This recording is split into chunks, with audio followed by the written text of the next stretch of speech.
Okay, just some other interesting bits and pieces and facts really. I've just sort of scraped really at the beginnings of vectors. Okay, if you think about it, all I've covered really are straight lines and planes.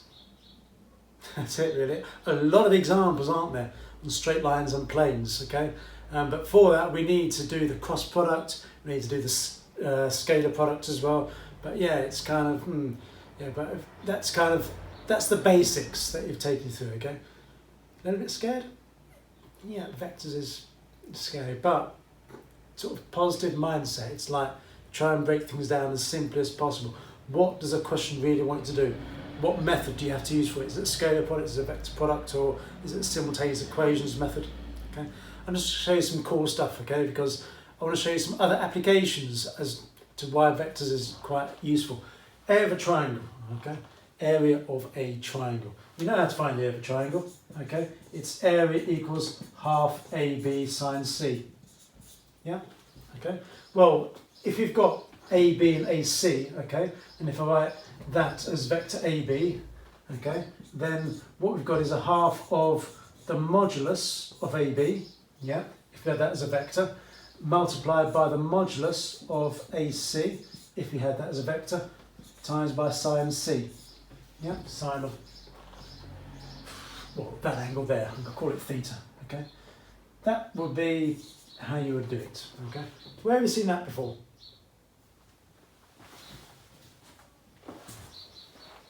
Yeah?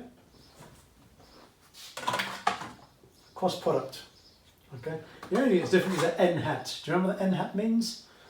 It's a unit vector, okay? A unit vector that's perpendicular to these two, but more important, it's a unit vector. So the length is 1.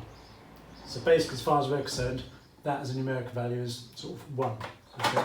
So what I'm saying is that the area of the triangle is just the same as doing this. Okay? But what if you end up with a negative value? Okay? What if you end up with a negative value? You need to have a modulus bracket in there as well, sort of cover it. Okay? And then that will do. Okay? That will do. All right? So like I'm saying, as long as you do half times this sine that angle, that gives you a numerical value. But suppose that numerical value is negative, just put modulus brackets. Okay? And then that is it. All right? Simple example coming right up.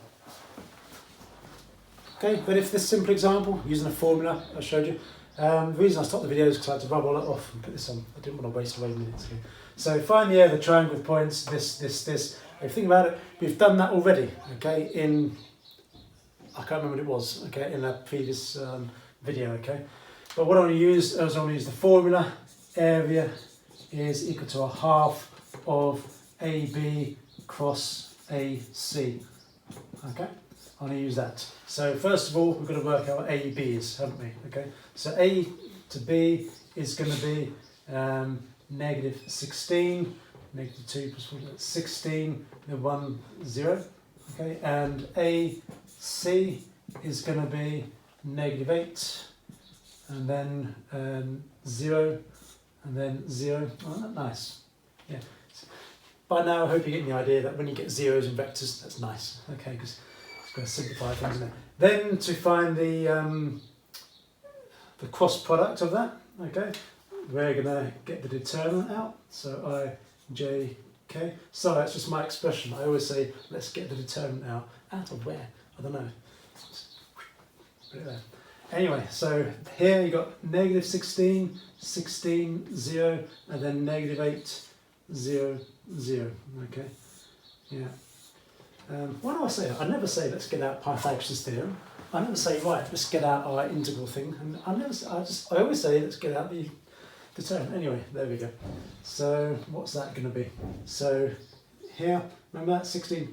That's why the zeros are lovely, really lovely, because no, it's like E 0 0, nice. So 0I. So it's like oi again. And then you've got get rid of the J's next. So 0 0. Okay, plus 0, G. I know it's negative, but plus 0, negative 0, same thing, isn't it really? And then, so here's the only time you don't get 0. You get negative 16 times 0, subtract that times that. Okay, so what's that? 128. Yeah, let's just check that. 80 plus 48 is 128. Okay, you might be asking, how did I get 128? It's because it's 16 squared divided by 2. Do you know what 16 squared is? 256. Knowing these things is handy. And then just divide by 2 makes 128. Okay. Yeah, so that was that. Then subtract negative, so plus 128. Okay. Okay. Wow. There we go. So yeah.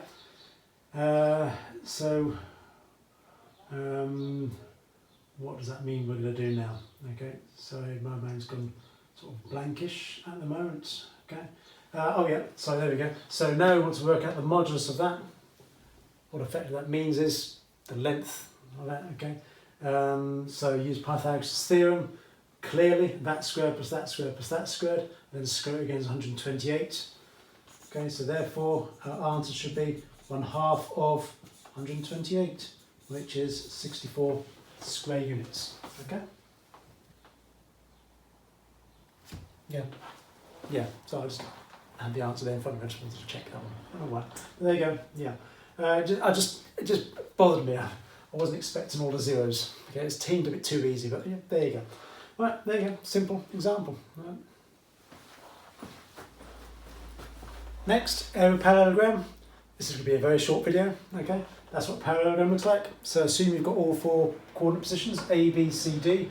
A reminder, area of a triangle, half, and then the modulus of AB cross AC. I say modulus, you know, I know they're the same brackets as determinants, but different contexts, okay, different contexts, okay, we tend to say modulus or magnitude in that respect, okay, even though they're the same notation.